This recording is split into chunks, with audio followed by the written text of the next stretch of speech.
So we all know that it's conference finals season. We all know what time of year it is, right? It means we're vastly approaching the end of what has been a very fun NBA season. But with this conference finals, we've got something a little bit different this year. We have 4 teams, right? One of which has not been to the conference finals in quite some time, but 4 teams. The other 3 are teams that have not ever won an NBA championship, right? So of the teams remaining, the Knicks are the only team remaining to have ever won an NBA championship. Last championship they won was in 1973, right? So we're just looking at an entirely kind of new era of basketball, if you will, right? This is a new era. This is something we're not accustomed to seeing, in part to the new CBA that was instituted back in 2023, right? But since then, right, I mean, obviously if you predate even going back to the 2019-2020 season, we have not seen an NBA champion, a defending NBA champion, make it even past the second round, which is pretty crazy, right? So this is a new era of basketball where we now function within the new reality of aprons and luxury tax penalties that are going to be incurred, which in turns create teams not keeping their cores together as long as they would like, or teams retooling and breaking up what they have in an attempt to put themselves in better position to compete for titles and really trying to maximize windows, right? But getting sidetracked here, we are at the conference finals portion of the season. The season is vastly approaching its conclusion, and we've got 2 teams in the East, 2 teams in the West set to square off for the opportunity to represent their conferences in the NBA Finals. And today we're going to get started with the Western Conference.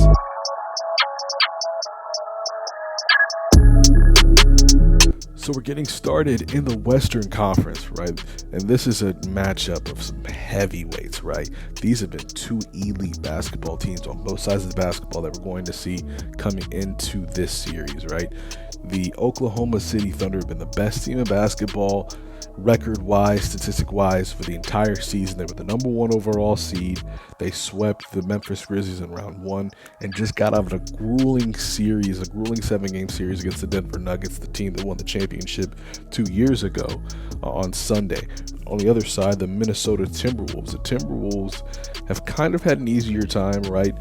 Dispatched to the Los Angeles Lakers, the Luka and LeBron-led Los Angeles Lakers in 5 games, and then dispatched of the Golden State Warriors, albeit without Steph, after game 1 in 5 games as well. So 2 teams that have had kind of different paths coming in. The Timberwolves were the 6th seed, meaning they were the road team, or the team that did not have home court advantage in the last 2 series. Well, no, only in the first round series against the Lakers in the second round, because of the fact that Golden State was the 7th seed and had won against the 2nd seeded Rockets. Minnesota had home court in that series. But that being said, all that being said, right? Minnesota, OKC, 2 very good teams. And when you talk about this matchup, you got to start with the 2 leaders of their respective teams. You got to start with the heavyweights, the best players on these teams, Anthony Edwards and Shai geous-Alexander. Look, these are 2 guys that, to me, might be playing for something a little more than just the right to represent the West in the NBA Finals, in my opinion. They might be playing for that face of the league, best player in the league title. Now, look, we know Nikola Jokic is the best player in the NBA. That can't be disputed. But, conversations that I was kind of having last year, that be on Twitter or the barbershop, just talking to friends, one of the conversations we had was, Jason Tatum just won an NBA title. Now, Jason Tatum get well soon, obviously, with the Achilles pop that he had a few days ago in that conference semi-series against the Knicks. But conversations were effectively had of, can Tatum be the face of the league? Is he the best player in the league? Or is Jaylen Brown the best player in the league? And I got a lot of pushback on asking that question, because of the fact that, they said he hasn't done enough yet. Jason Tatum didn't even win Finals MVP on his own team, or Conference Finals MVP on his own team as well. Jaylen Brown, Anthony Edwards and SGA are levels above those two guys. That was kind of the pushback I was met with when having those conversations, or the feedback, of whatever you want to call it. When I was having those conversations last season after the Celtics broke through and won their first championship. Well, we have two guys to me that are essentially in the top 5 of players in today's game that have an opportunity to capture their first NBA championship. And with that comes the question of face of the league, best player in the league after they win that championship, right? And so to me, that is what these two guys essentially might be playing for. It's a storyline, it's underrated, it's my own kind of personal agenda or narrative that I'm pushing. But I do think that on some level, these two guys are playing for more than just trying to win that championship. They want to have that moniker of best player in the league, or even potential face of the league. Like, I know Anthony Edwards said he doesn't want it, and I know he's got his own things that he's dealing with off the court, but I do think he's got the makings of capturing that title of best in the world, or face of the league, if you will, with his play, with his charisma, with his mentality and how he approaches the game, his competitive nature, all that mixed into one, and with his talent and his skill set and his propensity to win on the basketball court. To me, those are things that are indicative of a potential face of the league. And then SGA is everything you'd want out of a face of the league, right? Silent killer, doesn't say much, doesn't talk much, stone cold assassin, very skilled, that mid-range game, that ability, that knack for scoring, in addition to the fact that he's not terrible defensively as well. So those two guys to me are fighting for that. But when I look at the Anthony Edwards angle of it, Anthony Edwards is someone that I pay keen attention to, because I was just referencing Jason Tatum, right? I think a lot of people are hard on Jason Tatum because of his inefficiency when he scores a basketball. So yes, he'll average 26, 27, 28 points a game, but how many shots did he take to get to that point? Anthony Edwards to me is approaching that same category, right? I haven't liked the efficiency that I've seen the last couple of series. Right now, obviously he kind of got that up in the last series. He did not shoot the ball particularly well in that first round series against the Lakers, but he's starting to get better. Overall, 44.5% from the field and 38.5% from three, which is a decline from last postseason. Last two postseasons in efficiency, Anthony Edwards is 48% shooting from the field altogether. And in last postseason, the season he was able to lead his Timberwolves to the conference finals, he shot 40% from three rather than 38.5, right? So the efficiency isn't there the way it was the season ago. And I think that'll be so key. He needs to be more efficient in this series against Oklahoma City if Minnesota is going to have a chance, right? He has to be better. He has to shoot the ball better. But I also want to give him his props. I do think, although his assist numbers are a little bit lower, he's making the right play time and time again so far this postseason. His assist numbers, like I said, they're not up, but he is averaging 5.9 assists per game, almost 6 assists per game, and I think that's helping. He's averaging 8 boards a game. That's huge. Minnesota, to me, has about 6 to 8 guys, maybe 5 to 6 guys, that could really help on the glass, and Anthony Edwards is one of them, right? That'll give them a potential advantage on the glass in this series. So, when I look at it from that perspective, that is what I expect from Anthony Edwards. I expect more efficiency. I expect him to continue to make the right play like he has, to empower his teammates around him, to inspire belief that they can play better, to be that leader, just inspiring his teammates the way he has been in the last, 3 or 4 series he's played in, right? So I think I expect that from him. And then from SGA's angle, look, this is a guy that to me is going to win his first MVP here in the next few weeks, right? SGA has had a remarkable season, and so far this postseason, he's averaging 29 points per game, 47.8% from the field. His efficiency is also slightly down, and his 3-point percentage, right? Last postseason, he shot 43% from three. This postseason, only shooting 29% from three. So when I look at it from that perspective, both these guys haven't been their normal efficient selves, right? But both these guys to me are so key, so important to their team's success, and I expect that to carry over. I'm looking forward to this star matchup. I expect at some point both of these guys will end up guarding each other in the series. Maybe, I expect, somebody of Shai's caliber to have multiple defenders thrown at him, and I also expect somebody of Ant's caliber to have multiple defenders thrown at him, with him probably drawing the main Lou Dort matchup.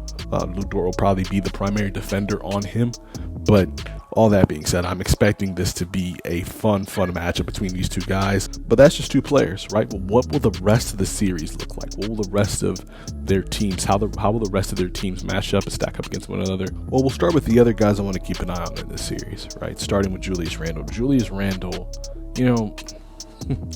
when this season started, I think I made a video about how the trade had worked better for New York than it worked for Minnesota, trading Karl-Anthony Towns for Julius Randle, but both teams have benefited immensely. Julius Randle has impressed me tremendously this entire postseason. He has been a steady presence for Minnesota on the court. He can give it to you in the paint. He can take you out to the three-point line. He can isolate on the three-point line, get by you, use his strength, use his size, use his imposing physical stature to finish around the rim. And he's got such great touch around the rim, and he's put that on display all postseason to this point. And he's doing a good job getting guys involved. He's doing a good job on the glass as well. He's playing at such a high level, and to me has been the steadiest, most consistent player Minnesota has had, right? I mean, in that Lakers series, he was effectively, to me, the best player on the court. And although Ant, to me, kind of made up that ground and played a lot better in the Golden State series, Julius was still averaging 25 in that series. Julius Randle, give him his credit, has played so well in the postseason thus far. And one of the keys to this series is if he can sustain that level of play. He's had such success so far this postseason, but he's going up against a monster defensively in this Oklahoma City Thunder defense, right? They've got the guys in the middle, like with Chet and Isaiah Hartenstein, right, that can definitely make life difficult for him. But at the same time, that's not just the only thing that they have. Those timely doubles to where they believe maybe, Chet or whoever they're going to have guard Julius, right? If they feel like even him or Alex Caruso may be overwhelmed, they bring such timely doubles that create turnovers, right? This is one of the best teams in the NBA in the regular season of forcing turnovers in general, getting points off those turnovers. Will they bring those timely doubles to disrupt Julius's rhythm, and will it be effective? Will it work, right? Can he keep up this level of play against a defensive juggernaut in this Oklahoma City Thunder team? To me, that's key. Another guy that you want to keep your eye on, Jaden McDaniels, right? He's had a great, efficient scoring postseason thus far. He's averaging 15.4 points per game this entire postseason, off 55.4% from the field. That's a guy I'm looking forward to, not just scoring the basketball, but mainly defense. I think he's going to be the primary matchup on SGA. I think he's going to be the guy that's going to have to keep Shai Gilgeous-Alexander in check as best as he can, and I'm curious to see how effective that is going to be. Rudy Gobert, another guy that's had a lot of success after catching a ton of flack, by the way. Look, Rudy Gobert, just spend a second on it. Rudy Gobert, to me, has drawn a lot of criticism, rightfully so. I do believe there's some merit to being a defensive player of the year and also being not playable at times as he has been in other postseasons. But give him his credit. This season, he's done such a great job. When he's the primary defender, his matchup is only averaging 41% from the field shooting. So he's doing a great job on the defensive side of the ball. He's rebounding well, right? He has a defensive rating of 101.8. And remember, the league average, I want to say, of defensive rating for a guy his position is about like 110. So he's doing a great job on the defensive side of the ball, right? And then he's also being a guy that can finish around the rim and get into the paint, right? He's done a great job at finishing in the painted area. So Rudy Gobert is a guy I'm keeping my eye on. On the Oklahoma City side, who's going to step up? When you look at this Oklahoma City team, their depth to me is shaky, right? I trust more players on Minnesota's team, outside of Ant, that I feel like I trust, specifically on the offensive side of the role players outside of Shai in OKC, right? When I look at Jalen Williams, and he's a prime example, right? Coming into this series in the postseason, he's averaging 19.6 points per game, a 44% shooting from the field, and 25.4% shooting from three. This is a guy that I have a hard time believing I can trust in a 7-game series when he's meant to really effectively be that second option behind SGA. In the second round, he only averaged 17.6 off 37.5% shooting from the field, and 23.7% shooting from three. Now, in his defense, he had a really good game 7 that helped propel OKC into this conference finals matchup, but he's too inconsistent for my taste, right? I don't know what I'm getting from him night in and night out, and that's something I don't trust. I don't trust Jalen Williams. I don't trust Chet Holmgren, another guy that's inconsistent. Now, Chet Holmgren, both these guys are very good defenders, and I don't want to underscore all. At the end of the day, basketball isn't just about scoring, right? So I don't want to dispel that aspect of it, and they compete their tails off defensively, but you also still need to score, right? And I haven't trusted either one of them. Chet is averaging 14.1 points per game while 46% shooting from the field. Now, you're probably 46% shooting. That's not terrible, but yeah, he's also a big.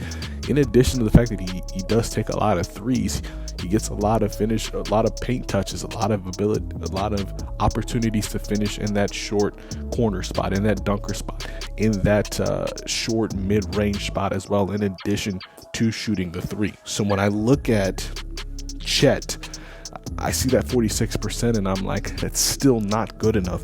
In addition to the 3-point percentage of 22.9%, that's how he shot in the second round, right? So yes, I expect both these guys to compete defensively, but offensively, I don't know what I'm getting, right? The most consistent and steady guy that's been there this postseason is Alex Caruso to me.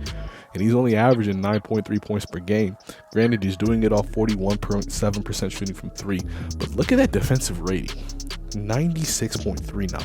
For a guard, the average defensive rating I want to say is like a 108, 109. I could be wrong, right? And remember, for defensive rating, the lower it is, the better you are of a defensive player you actually are, right? And for him, a 96.3 defensive rating throughout this entire postseason is remarkable. So when I look at a guy like Alex Caruso, who shot the three, who's probably one of their better three-point shooters so far this postseason, he's one of the only guys that I trust on that roster to consistently knock down the three. Now, obviously, you need those other guys to score. SGA is going to do the bulk, carry the heavy lifting when it comes to scoring the basketball, but you need these other guys to come along for the ride.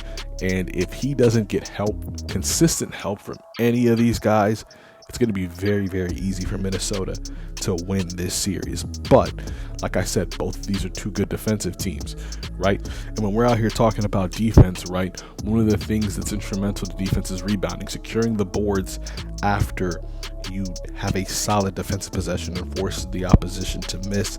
And that, to me, is also going to come down to bigs, right? The bigs are going to play a huge role in this series for both of these teams. And when I look at these bigs, right, Rudy Gobert is a guy that I think you can trust, right, to this point on the floor. Obviously, he's going to have times where he can't play. You don't want to have him match up against guys like Shai or get switched on, because at the end of the day, Oklahoma City is probably going to matchup hunt and probably try to do their best to exploit Rudy in the pick and roll, getting the switches, having Rudy guard the guards. Now, granted, like I said before, Rudy is averaging 41.2% defensive field goal percentage. So the opposition only shoots about 41% when guarded by him. And guards, I think it's even worse. It's about 26.7% when he is on a guard. Now, granted, SGA isn't your typical guard. He's got more size than your average guard. So although Rudy has had success defensively against other guards so far this postseason, SGA is going to be an entirely different challenge.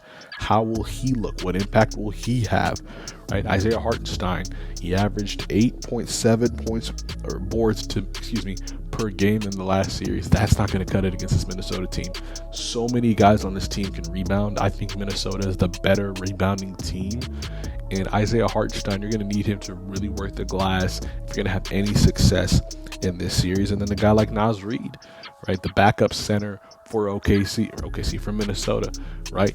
He can rebound, he can defend, and most importantly, he can knock down that three-point shot. So Minnesota overall, to me, has more role players that I trust coming into this series, right? And I expect them to exploit that in this series. So going forward, right, the keys to this series is going to be paint dominance that I think Minnesota has. I think they're going to be able to finish around the rim, get better looks in the paint than OKC will, right? They've got a big guy in Rudy Gobert that they can play pick and roll with. Julius Randle, great touch around the paint and kick it out to shooters, right? Can draw those double teams, those timely double teams. Like I said, OKC's very good at forcing turnovers in that, but at the same time, I think Minnesota has a great drive and kick game that they're going to exploit. So we're going to see who ends up gaining an advantage on that element, right? But as far as paint dominance, I like Minnesota turnover creation. Look, like I just said, those timely doubles, that stifling defensive pressure.